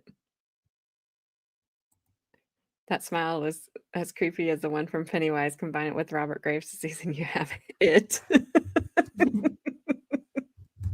Luca. Also, your dog's adorable. All right, let me grab the next video. This one is not very long. It's going to be a short night tonight compared to what we have had. So you're welcome. That's what she said. Well, sorry. Carmen's dad decided to watch a movie last night that didn't get over till like 11, which for most of you is probably like normal time. But for me, that is like staying up all night. I was tired. Yeah, you're like, "Is that the sun I see going down just slightly? Time for bed." Hey, when your dog and my dog decide that they want breakfast in the wee hours of the morning, it tends to make me go to bed early. Oh, I That's understand. right. I've been so tired the past couple days. Oh, me too, Luca. I think next month. I think November. It looks good. 4 p.m. just for naps. I don't nap. That's my maybe that's my problem. I used to stay up late. I used to stay up really late, and then my whole schedule got flipped around, and now, 27th of October. Thank you. When the time changes, when we fall back, I will be back to getting up at like 4:30. Right now, I'm getting up at 5:30 because I have dogs that want breakfast apparently. Plus, I don't know. I don't mind it. Just it's whatever. All right. So this is the medical examiner. Again, I don't know what he's going to examine. We got about 20 minutes here with him, and because he's not going to examine much. And we get some more of the boring prosecutor. State your full name and spell your first and last name. Frank G. Fallico. F is in Foxtrot, A-L-L-I-C-O is my last name. I spell my first name F-R-A-N-C. And how are you employed? I'm the Chief Medical Examiner for the state of Alaska. And how long have you been with the medical examiner's office? Since 1997, approximately 8 years. And what's been your positions over the years in the medical examiner's office? I started out as a deputy medical examiner, and then was acting chief medical examiner for a period of time, and then full chief medical examiner. Okay. And what's your duties? My duties, among others, are to determine the cause of death and the manner of death. I also have administrative duties. Okay. And what's your educational background? Went to college in San Jose, California, did an extra year of graduate work there. That was followed by medical school with an MD degree, 1 year of internship in New York City, 2.5 years of training in anatomic pathology in Boston, and another 2 years of training in clinical pathology. That was in Boston, and then, in Minneapolis. And then I did a year of forensic pathology training as a work experience relationship with the medical examiner's office in Anchorage, Alaska. Okay. And what's been has your area of expertise been in the area of pathology? Both pathology, anatomic pathology, clinical pathology, and forensic pathology. Okay. What's your experience in that area? I was a private hospital-based pathologist in Anchorage, Alaska, at Providence, Alaska Medical Center for more than 20 years, and I practiced both anatomical and clinical pathology. I was also the medical director of the blood bank for a long period of time. That was in Anchorage, where I practiced blood banking as a subspecialty of clinical pathology. That was in addition to my other duties. And then, of course, forensic pathology since 1997. Okay. And are you board certified in any areas? Yes, I'm board certified in anatomic pathology, in clinical pathology, and in forensic pathology. Okay. Now, have you testified before in court as in the area of pathology? Yes, I have. How many times do you think? Many times. I haven't counted them, but numerous times. I worked alone here for a total of 14 months in the state and essentially handled a lot of cases during that time. And in association with others, I also testified in court many times involving cases that I did. Okay. At this time, I'd ask the court to recognize him as an expert in the area of pathology, forensic pathology. No objection. Oh, no. All right. Now, what's pathology? Pathology is a branch of medicine that studies disease, but primarily studies the diagnosis of disease. We're the ones that find out what happened, why it happened. We don't treat those diseases. As a broad definition, that's what pathology is. Okay. And what's forensic pathology? Forensic pathology is the study of pathology and other areas of medicine that have to do with legal matters, such as testifying in court about medical facts and scientific facts, like I'm doing now. Okay. Would that include also determining the cause of death of an individual? Yes, it does. Okay. Now, did the medical examiner do an autopsy of a body that was later identified as Lori Waterman? Yes, I did. That is, my partner did the autopsy, but I was well aware of it. Okay. And when was the autopsy performed? The autopsy was performed on November 17th, the year 2004. Okay. Now, who actually performed the autopsy? Dr. Susan Klingler, the deputy medical examiner at that time. Okay. And does she work at the medical examiner's office at this time? At that time, she did, yes. But at this time? At this time, she does not. Okay. Where's she at now? She's in Philadelphia, Pennsylvania, doing additional work in forensic pathology. Okay. And when is it that she left there? She left in, believe it was December 1st of last year. Okay. Now, have you reviewed the autopsy findings that she made? Yes, I have. And did you review the grand jury testimony that she had in this case? Yes, I did. And what other thing? Oh, were there photographs taken at the autopsy? Yes. And there you were. reviewed those? Yes, I did. And anything else you reviewed? I reviewed testimony by two individuals that were provided to me by you. Okay. Do you remember who they were? Yes, Brian. I'm with Bad Dazzer here. What autopsy? It was bones and ash. Like, what are we going to see on they can show them because they won't be gross. It would just be ash spread on the table and part of her skull because that's all that was left. So I'm not exact. I mean, I guess they would examine her skull, maybe whatever, if there were any bone fragments left.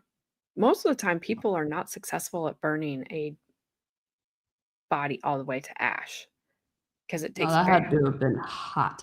hot fire and it takes a while. Yeah. I did not say bad daddy. That would be funny. What is he? Is he an anthropologist? He's a medical examiner. See, isn't an anthropologist they deal with bones? Yeah, yes, I think so. I think that's what. I'm surprised that that's not like who examined, because that's what they specialize in. Yeah, I don't we'll have to see. Like I said, his testimony is not okay. Luca's like, yes. Yes. Yeah, I'm surprised they didn't sorry,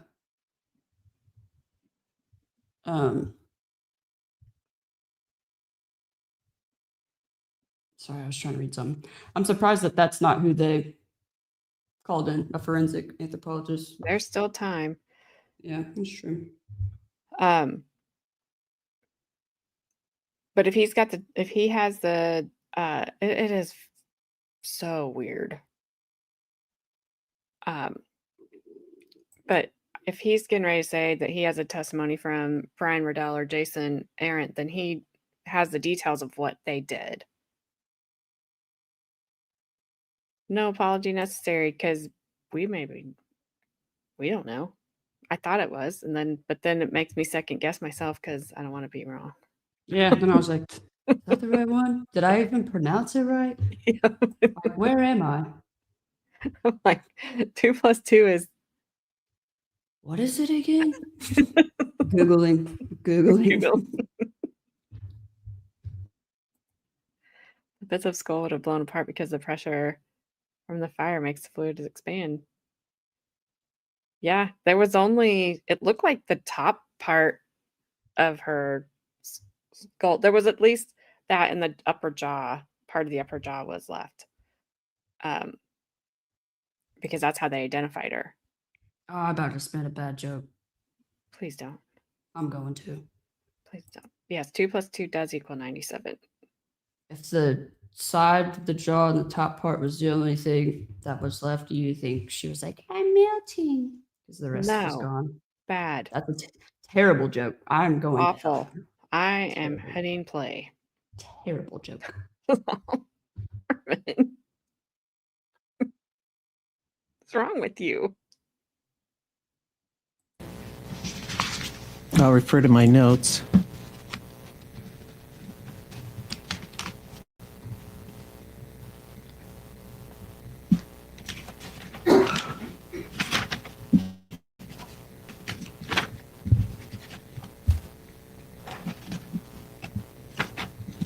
Brian Radel, Radel, was one, and the other,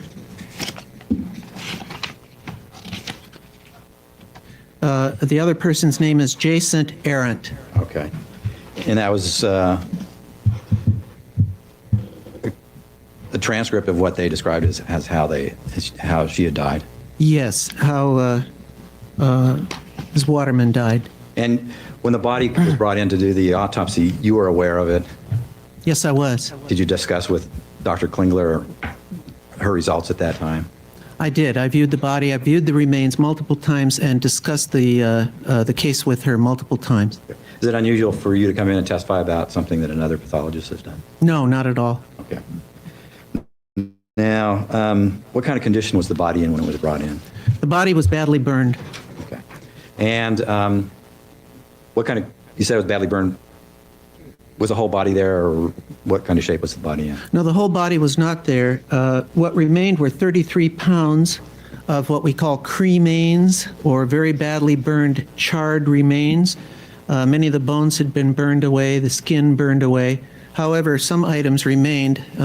Things had been altered by the fire, but still identifiable, such as pieces of clothing. Okay. Were x-rays taken?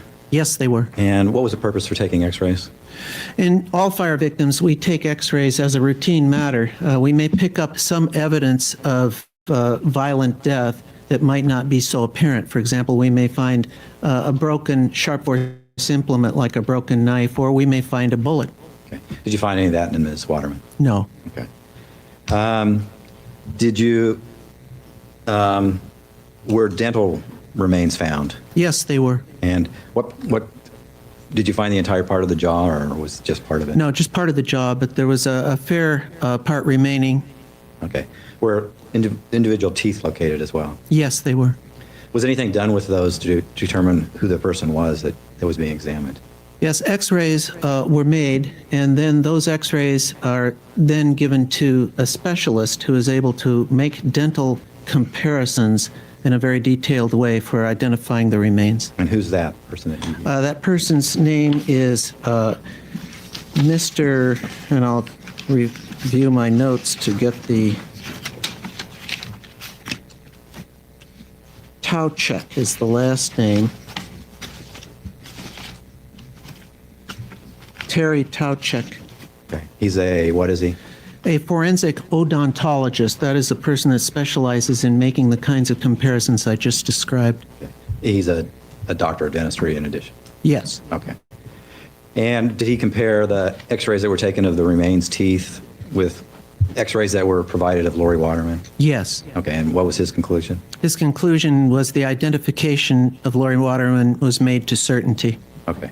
That the remains that was at the medical examiner's office were Lori Waterman? Yes. Okay. Now, after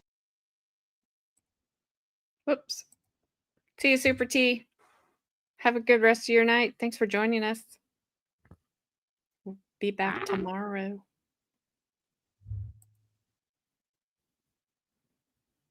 This guy's gonna take all his time laying his foundation and be like, what'd you look at? Well, little Ash.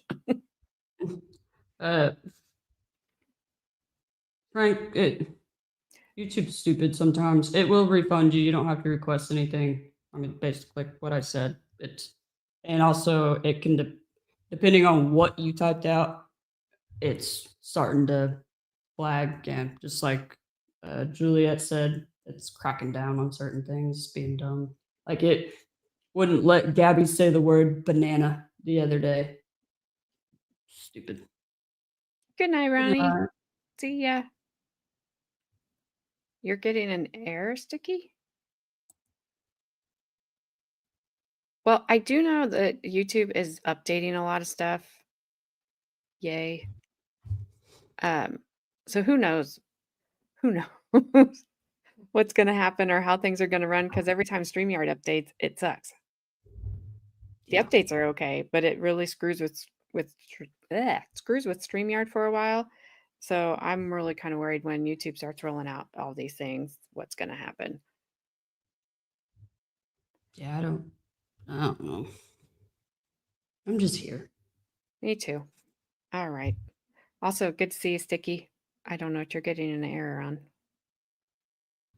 Like, are you getting an error for YouTube, or are you getting an error trying to send a super chat? Are you getting an error in life?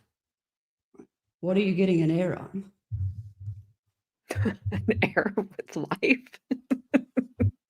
Tried to walk out the door, but there was just a big error message. I was like, Right there. okay, bye. Yeah. I was like, well, I'm going back inside. Like, all right, I didn't want to leave anyway. Thank you, error message. All right, back to this dude. I think, okay. you did the x-rays and stuff, was the body checked to see if there was any evidence of like bullet holes, knife wounds, or anything like that? Yes, it was. We used a detailed examination for that, examining individual bones for evidence of sharp force or other kinds of injuries. And what did you find? No evidence of those types of injuries. Okay. The internal organs of the body, how badly damaged were they? Some were missing, others were present. They were all burned to a greater or lesser degree. Okay. Now, was Dr. Klingler, were you able to determine exactly how she died from the way the remains of the body? In combination with all information present, and that's what we do with autopsies. We don't isolate the autopsy. It's like a laboratory test that other doctors use. We use all the information, investigational information and so forth. The answer to your question is yes. Okay. And what was the determination? She died from blunt force trauma. Okay. And was that based in part on the statements you got from Mr. Riddell and Mr. Arendt as well? Yes, it was, in addition to autopsy findings. Okay. Now, the area around the neck, particularly this part of the neck underneath the chin, how badly damaged were those areas by the fire? The fire damaged those areas very, very badly. In fact, most of the neck organs were missing. Okay. Were you able to determine, the description is that a small flashlight was used to bash in her throat here and there. Were you able to determine whether there was enough evidence of the neck remaining to determine that? That is correct. From autopsy examination alone, there were no marks left, no blunt force or other marks left on the neck for us to make a determination about that injury. Okay. And there'll be some evidence about her being suffocated by her nose being covered over, her mouth covered over. Are you able to determine, based on what the body was, is there any evidence that you could determine? The answer to that question is no. Okay. Was a carboxyhemoglobin test done? Yeah, carboxyhemoglobin or carbon monoxide. We attempted the test, but the results were insufficient. So the answer is we do not have a carboxyhemoglobin or carbon monoxide level test in this case. What would that have shown?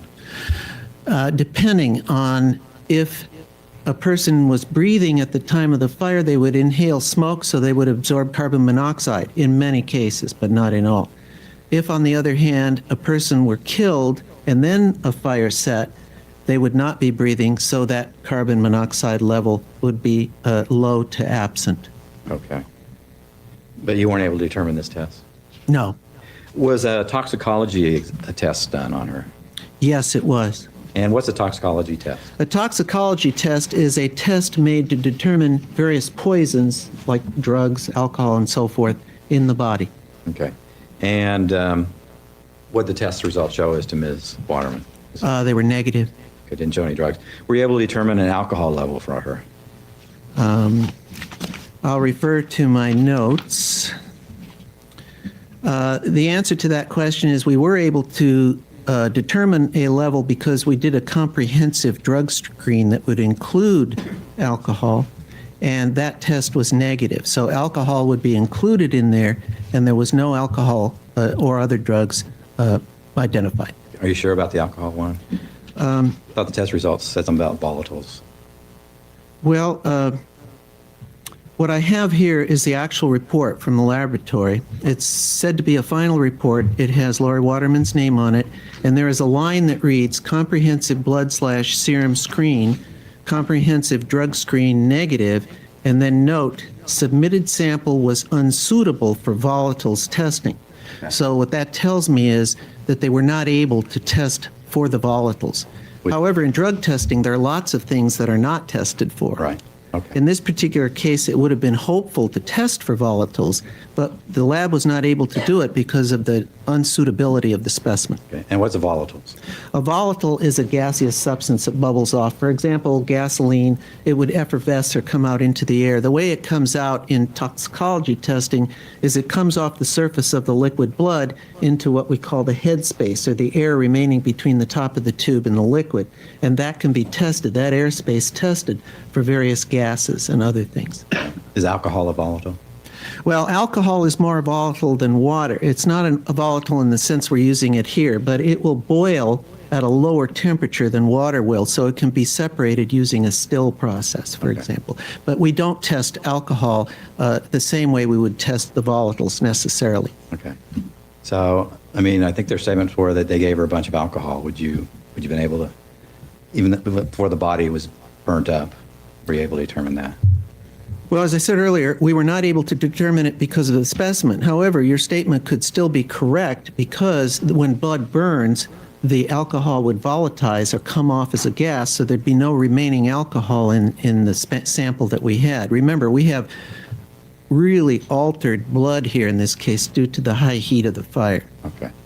So the fact that you weren't able to find any alcohol level in her doesn't mean that there wasn't a high alcohol level in her when she died. That's correct. It does not exclude it when we take more information into account. Okay.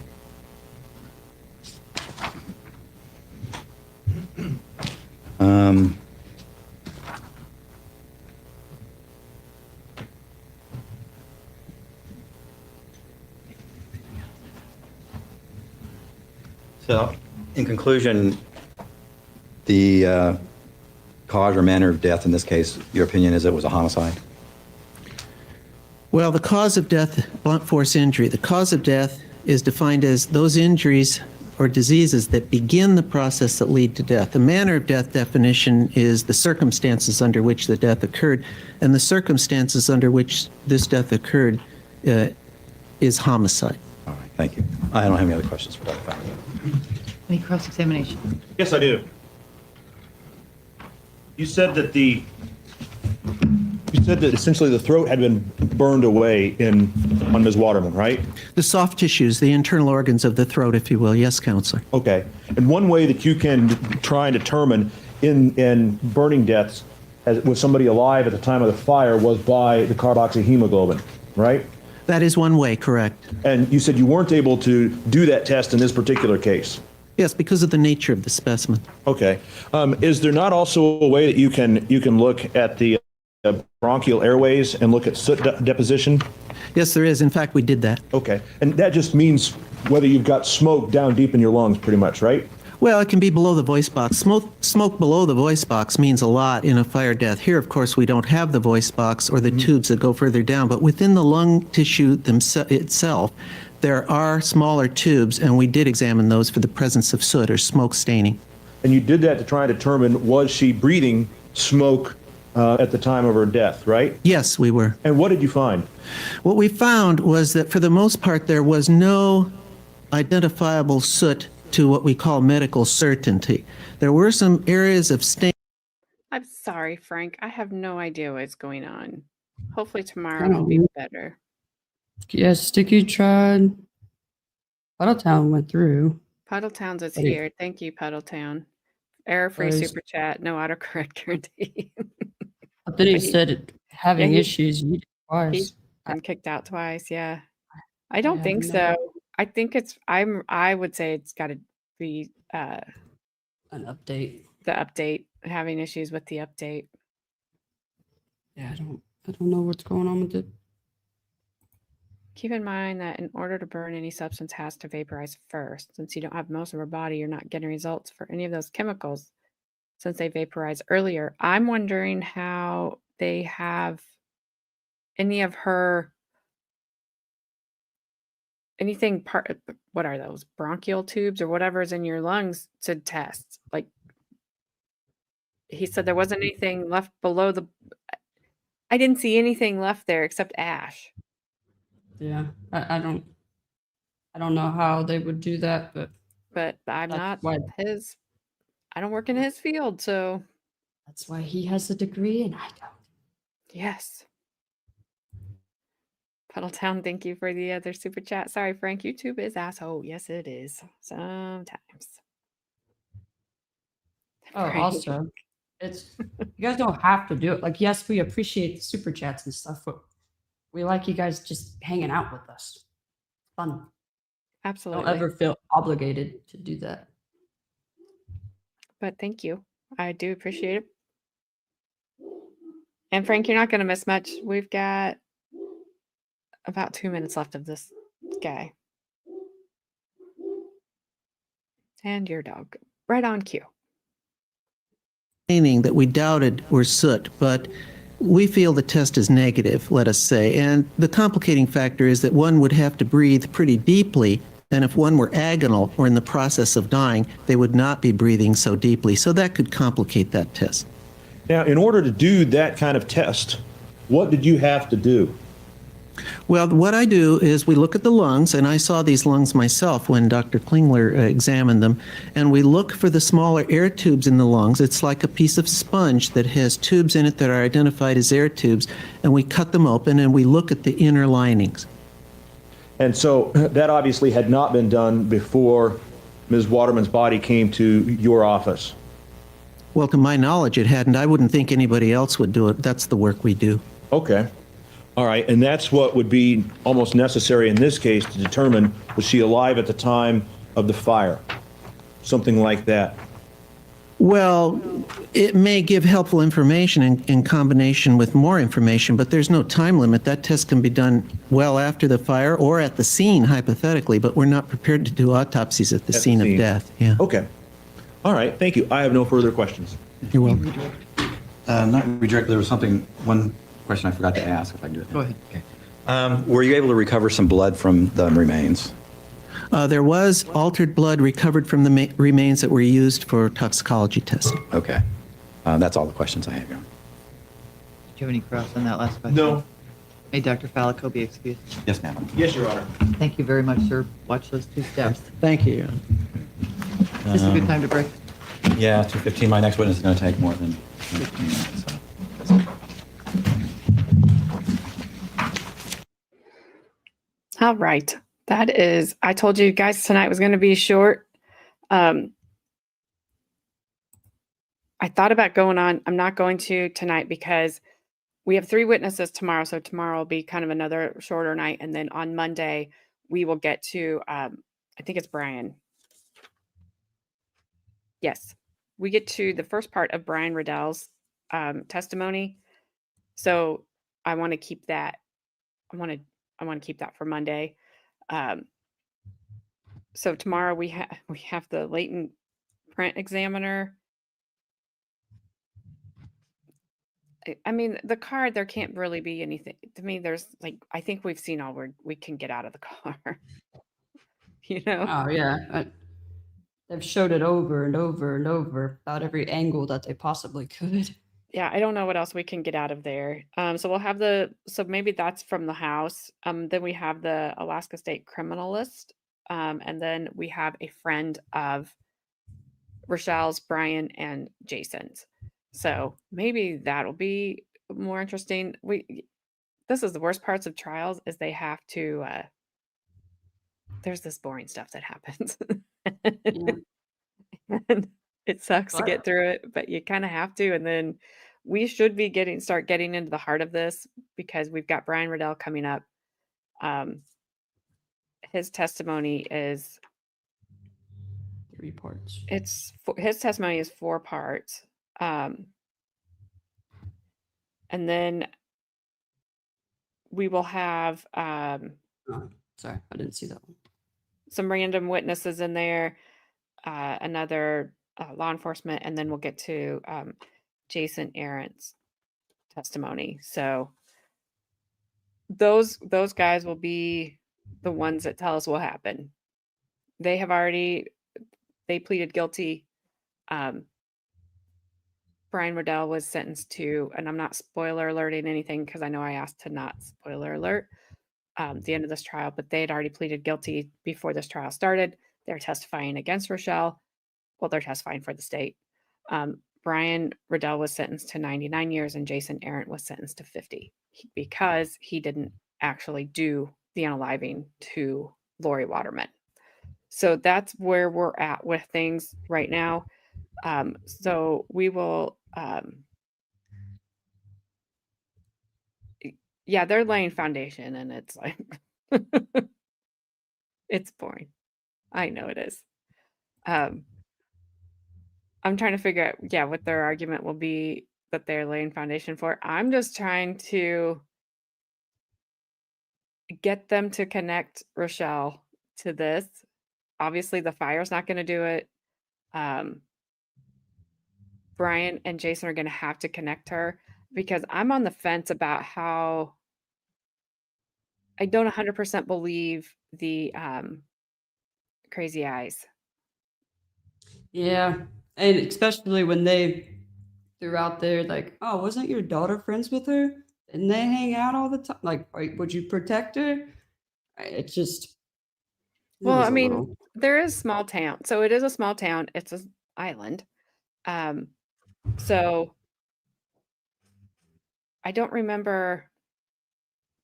His daughter was friends with her. The dispatcher is either Brian or Jason's mom. Yeah. So, and then there Yeah. was, somebody else's son or somebody else's daughter dated Rochelle's older brother. They've all been witnesses in this case. It's just a small town. Like you don't have a lot of options. No, you're gonna have to swim across if you want somebody else.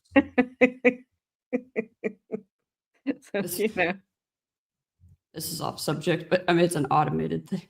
But it made me laugh from Polk County. It's like a automated emergency alert thing. Just called, and they were like, the suspect with the pew pew incident who was at large has been in custody. I'm like, I know. I took his handcuffs off about 4 hours ago. I wanted to make sure he stayed. No, he is. So life, yes. Well, the guy that got 99 years, yeah, he got life. But the other guy, I mean, he'll be in his mid 70s if he has to serve the whole time. And I don't know what the parameters of his sentence were. So, or are, because he would still be there. But I mean, he got 50 years. Maybe he only had to serve 25. I don't know. Yes, Flash fan. I drove to Florida, took his handcuffs off, and then drove back to Texas. Flash fan. So did these guys get involved? So did these guys involved get busted for confessing, or did they have other evidence on them? Um, they definitely one guy told what happened and then wore a wire, and the other guy to go get the goods on the other on his BFF. Um, that's the state trooper said that yesterday.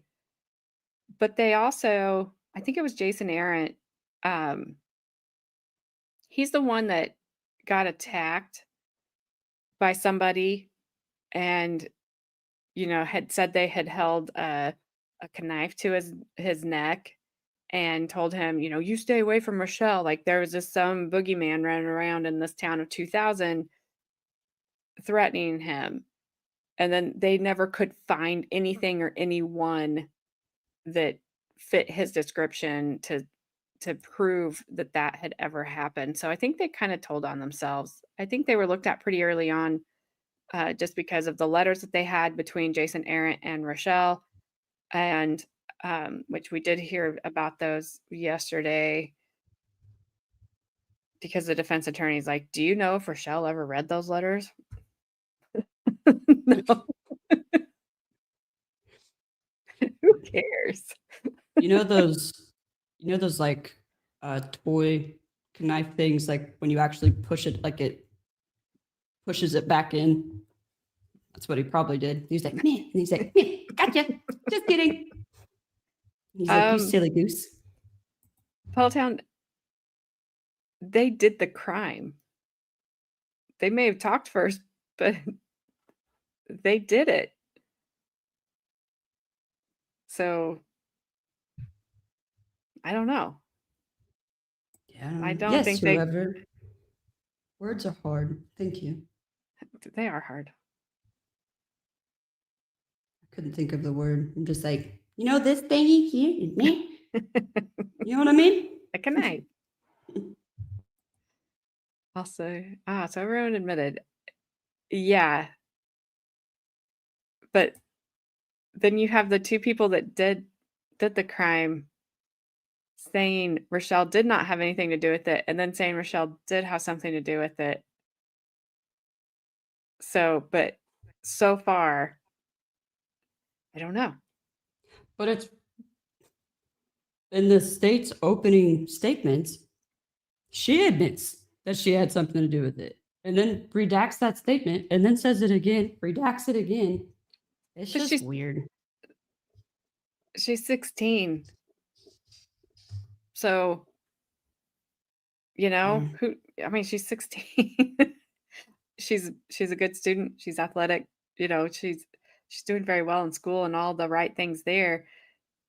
She just started going down that rebellious path, and it was not a good one for her. So, Not that I really have a lot of evidence for it.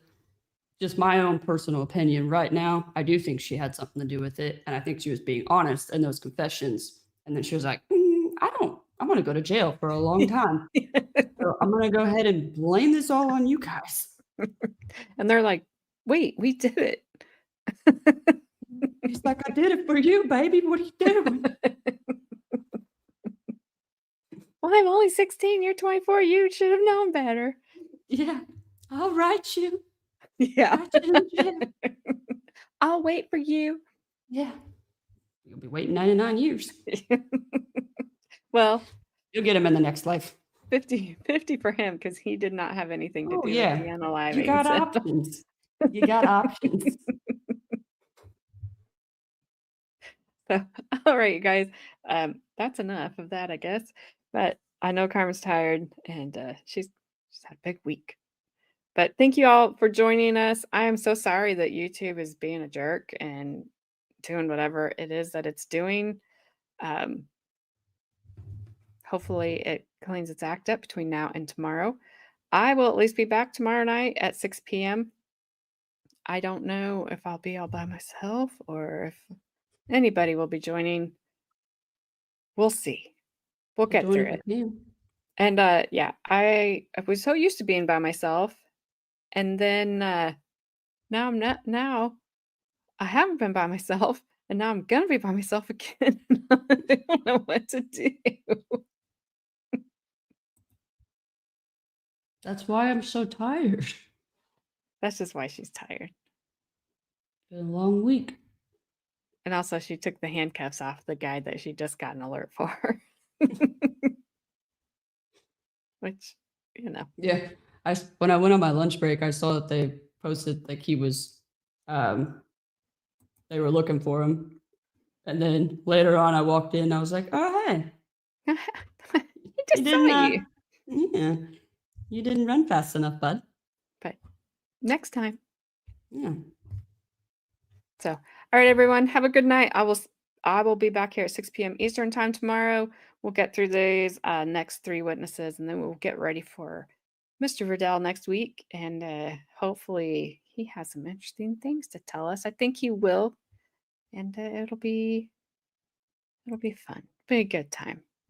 But until then, I'll be here at some point. It just depends on when, if I'm an hour late or if I get it right on time like I did today. But I'll be here at some point. all righty. So have a great night. See you all tomorrow. Take care, be safe, and all that good stuff. Hot mannequin love is kinda uncanny. Click, like, subscribe, ooh, piece of candy. Looking for my spotlight, chasing my vibe. Still looking for my credibility online. Ooh, hot mannequin love, candy on the floor, don't pick it up. Chasing all the clicks, chasing all the views. Credibility's hiding, but I'm bringing you the news.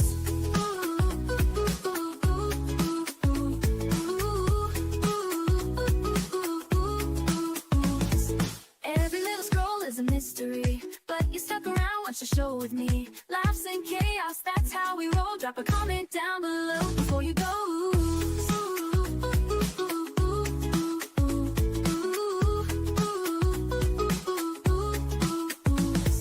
Every little scroll is a mystery, but you stuck around, watch the show with me. Laughs and chaos, that's how we roll. Drop a comment down below before you go. Ooh.